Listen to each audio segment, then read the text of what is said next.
Have you ever noticed how your mind never truly becomes quiet? Even in moments when the world is still, something inside continues speaking, commenting, judging, remembering, worrying. It whispers about the past, imagines the future, compares, measures, fears, and slowly, without realizing it, you begin to believe that this voice is you. But what if it isn't? What if the voice that constantly narrates your life is not your true self, but only the walls of a prison you learn to live inside? Many people spend their entire lives inside this invisible cage. The door is open, yet they never step outside, because the mind convinces them that the cage is the world itself. It says, this is reality, this is who you are, this is what you must protect. And so you obey it. You defend your opinions, you cling to your identity. You fight to maintain an image of yourself that the mind carefully constructed. But Rumi once whispered a different truth. The prison is not outside of you. The prison is the mind that believes it must control everything. The mind is clever. It can build cities, write books, invent machines, solve complex problems. Yet the same mind that creates beauty can also create suffering. It tells stories about wounds that are long gone. It repeats memories like echoes in a cave. It fears dangers that have not yet arrived. And each thought adds another stone to the walls of the prison. Think about how often the mind pulls you away from the present moment. When you sit quietly, it drags you into yesterday's regrets or tomorrow's anxieties. When something beautiful happens, the mind rushes in to analyze it, compare it, label it. Instead of experiencing life directly, you experience your thoughts about life. And this is how the prison becomes stronger, not with chains, but with endless thinking. Rumi often spoke of the mind as a restless guest that never stops talking. If you listen too closely to it, you forget the deeper silence beneath it. Imagine standing beside a river. The surface is moving, noisy, constantly shifting. But deep below the current, the water is calm and still. Your thoughts are the surface of the river. Your true self is the silent depth beneath it. But most people never dive below the surface. They remain trapped in the current, tossed around by every new thought. One moment they feel confident, the next they feel worthless. One moment they feel hopeful, the next they feel afraid. And all of it is guided by the voice of the mind, which constantly changes its story. The strange thing is that the mind pretends to protect you. It says, I am helping you survive. I am helping you understand the world. But if you watch carefully, you may notice something else. The mind rarely brings peace. Instead, it feeds on conflict, comparison, and endless questions. It keeps you busy thinking so that you never look beyond it. Rumi once suggested that the greatest discovery a person can make is this: you are not the voice inside your head. The voice is only a tool, a messenger, a small instrument of awareness. But somewhere along the way, the instrument began pretending to be the musician. And this is where the prison begins. Because when the mind becomes the master, the heart becomes silent. You begin to live through thoughts rather than presence. Instead of feeling life, you analyze it. Instead of experiencing love, you question it. Instead of resting in being, you try to control everything that happens. But deep inside you, there is something that has never been trapped. Sometimes you feel it in moments of pure stillness. Perhaps when you watch the sky at sunset, or listen to music that moves your soul, or sit quietly in the early morning before the world awakens. For a brief moment, the mind stops speaking. And in that silence, something vast appears, something peaceful, something alive, something that feels more like you than any thought ever could. Rumi would say that this silent presence is the doorway out of the prison, but the mind does not surrender easily, because the moment you begin to question it, the moment you begin to observe your thoughts instead of obeying them, the prison walls start to crack. And when that happens, the mind becomes afraid. It begins speaking louder, creating more noise, more doubts, more distractions. It whispers, "You need me. Without me, you will be lost." And so the real journey begins when you start to ask a dangerous question that the mind does not want you to ask. If the mind is not who I truly am, then who is the one that is watching the mind? The moment this question appears, something subtle begins to shift inside you.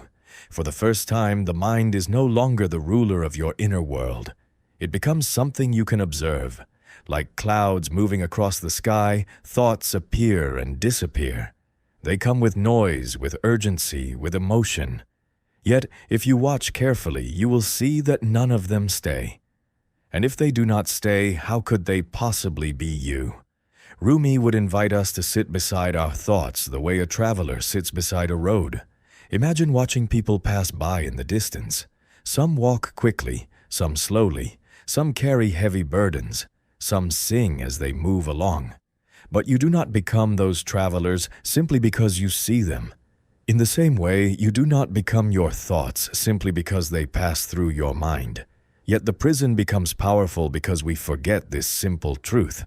The mind produces a thought and instantly we claim it. My fear, my anger, my story, my identity. And the more we repeat this, the more the walls grow thicker. A single thought becomes a belief. A belief becomes a personality. A personality becomes a cage. Rumi often described the ego as a shadow that believes it is the body. The shadow moves when the body moves, but it has no substance of its own.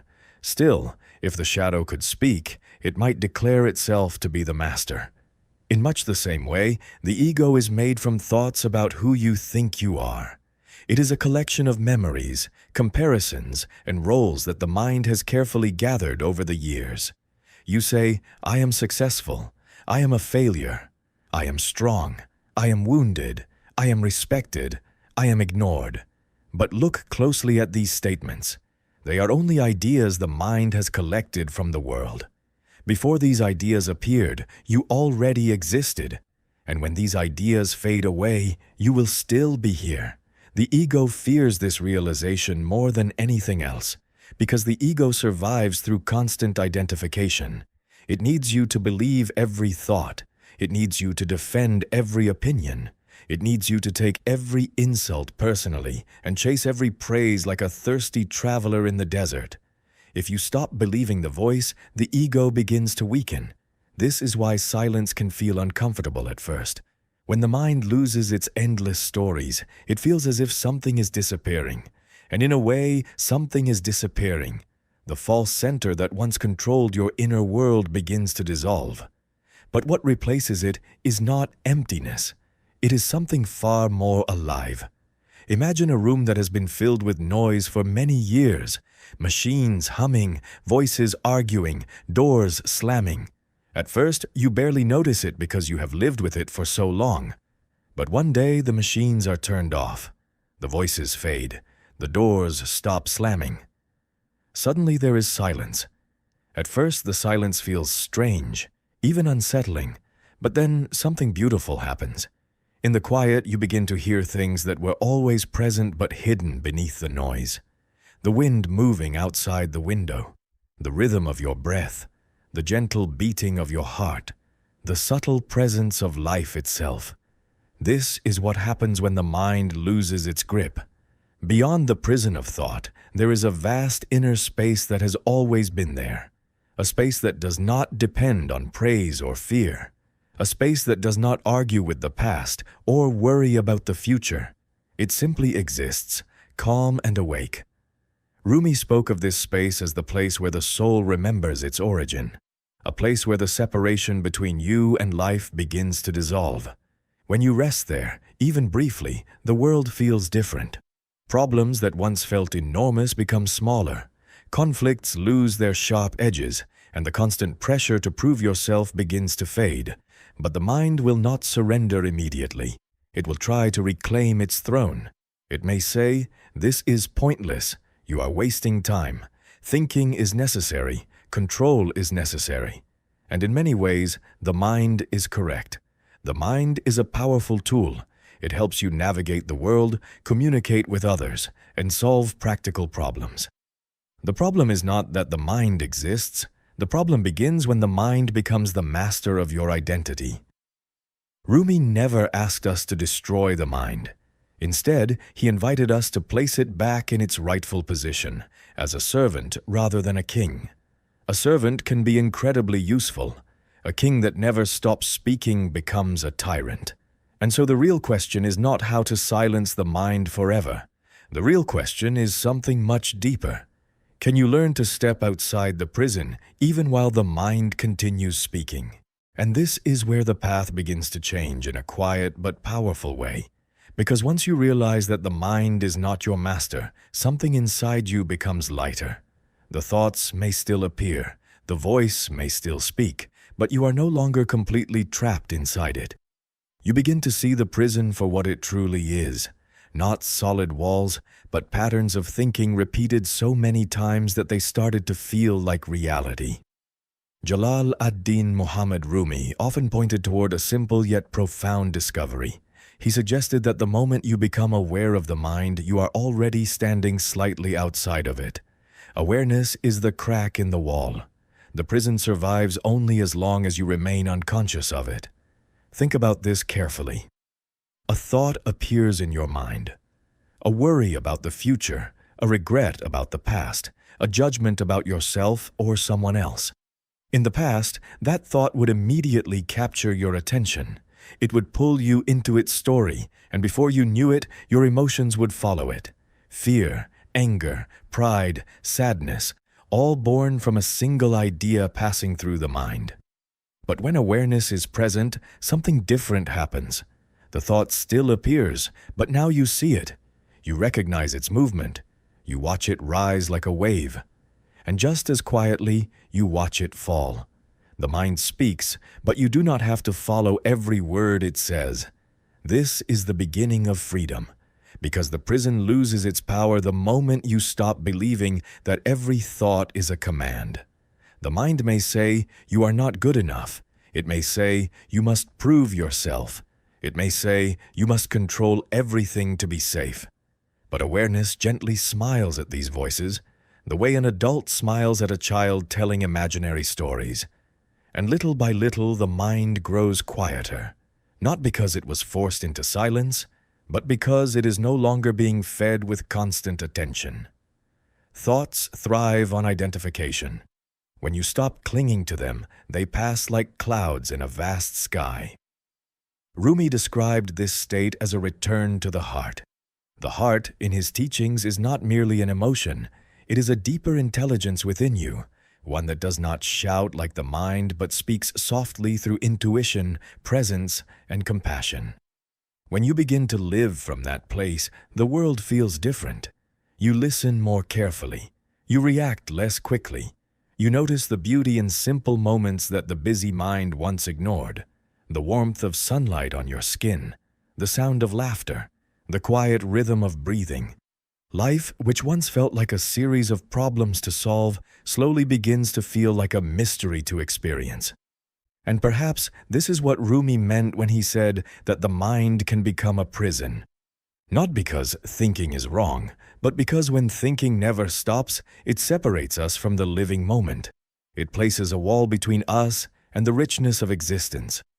But the door of that prison was never locked. It opens the moment you become aware. It opens when you pause and watch your thoughts instead of chasing them. It opens when you realize that behind the noise of the mind, there is something vast and peaceful waiting quietly within you.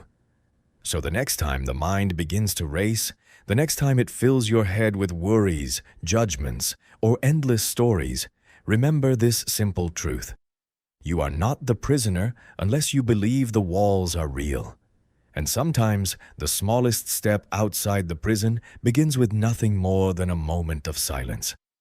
If this reflection resonated with you, if these timeless ideas made you pause and look at your own mind in a new way, consider supporting the channel by subscribing. Give this video a like so more people can discover these teachings, and share it with someone who might also be searching for a little more clarity and peace in their life. Because sometimes a single insight, heard at the right moment, can quietly open the door to a freedom that was always there.